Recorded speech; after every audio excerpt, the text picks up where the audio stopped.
जलीगला dress दुकान गुणपुर पुराणा bus stand निकट मुख्य रास्तार थिबा ड्रेस दुकान रे भयावह अग्निकांड निया लगी लक्षाधिक टंकार ड्रेस पोड़ी पाउंस हो जाइछि।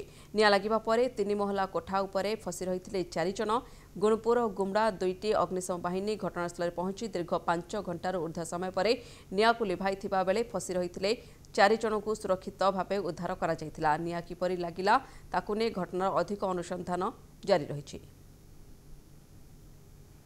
पुराणा बसस्टाण्ड निकट रे एक लुगा दुकान रे निया लगी खबर आम 12:50 पाइलु 112 माध्यम आमको आसला खबर।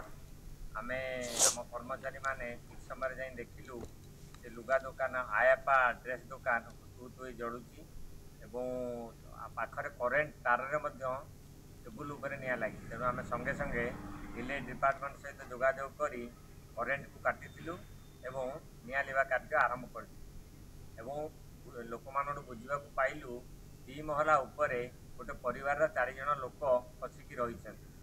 आम कर्मचारी माने सेमानकु अति सुरक्षित भाव में तल को उद्धार करी आनिथिले और तापर निया लिवा कार्य जारी रही।